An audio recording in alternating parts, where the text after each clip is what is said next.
સનાતન ધર્મમાં શ્રાવણ માસને ખૂબ જ પવિત્ર માનવામાં આવે છે. શ્રાવણ સુદ એકમે શિવ પૂજા સાથે શ્રાવણ માસની આરાધના, અનુષ્ઠાન, ઉપવાસની શરૂઆત થાય છે.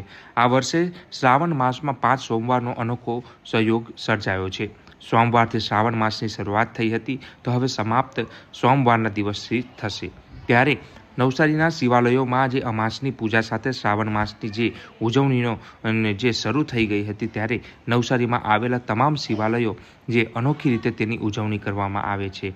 ત્યારે સમગ્ર નવસારી હર હર મહાદેવના નાદ સાથે ગુંજી ઉઠ્યું હતું. નવસારીમાં આવેલું ઐતિહાસિક એવું પૌરાણિક સ્વયંભૂ દેવેશ્વર મહાદેવ મંદિર, જે ખૂબ જ પૌરાણિક 700 વર્ષ જૂનું મંદિર છે. અહીં હજારો ભક્તોની આસ્થા જોડાયેલી છે. ત્યારે શ્રાવણ માસમાં જે અહીં સુરતનું જે જય જગન્નાથ મંડળ છે, તેના 250 જેટલા કાવડ યાત્રીઓ પગપાળા ચાલીને કાવડમાં જે અંબિકા નદીના જે નીર લાવીને શિવલિંગ ઉપર અભિષેક કરે છે. ત્યારે આ રીતના કાવડ યાત્રી અને જે પગપાળા ચાલીને કાવડ યાત્રાનું ખૂબ જ મહત્ત્વ રહેલું છે. ત્યારે શ્રાવણ માસ દરમિયાન કાવડ દ્વારા જળ લાવી મહાદેવ ઉપર જળ અભિષેક કરવાનું ખૂબ મહત્ત્વ છે.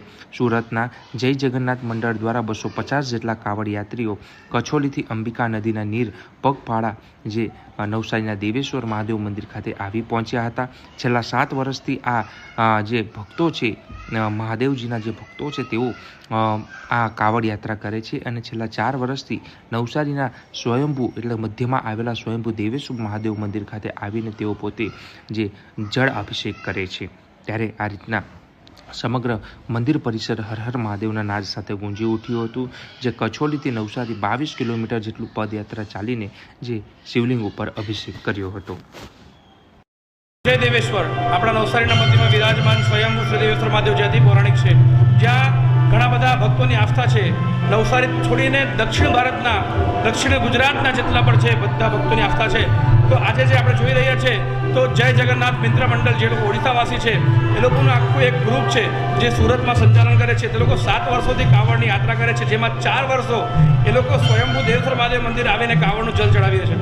આ વર્ષે ગંગેશ્વર જઈ એ લોકો રાતના આખી રાત કાવડની પૂજા કરી અને 250 જેટલા કાવડીઓ હતા, જે લોકો પગપાળા થઈ અને શોભાયાત્રા કાઢી. એક અદ્ભુત, જેવી રીતે હરિદ્વાર અને કાશી અને આખા ઉત્તર ભારતમાં જે કાવડિયા થાય છે, એ કાવડનું જે દૃશ્ય છે એ આપણા નવસારીમાં બતાવ્યું, ગુજરાતમાં બતાવ્યું. અને ધૂમધામથી એ શોભાયાત્રા જે 250 જેટલા કાવડીઓ અને એમના સાથે સેવાર્થી દ્વારા કુલ મળીને 400 જેવા ભક્તો એ લોકો કાવડ પગપાળા લઈને દેવેશ્વર મહાદેવ મંદિરમાં આવીને આ સમયે ભગવાનનો જલાભિષેક કરી રહ્યા છે.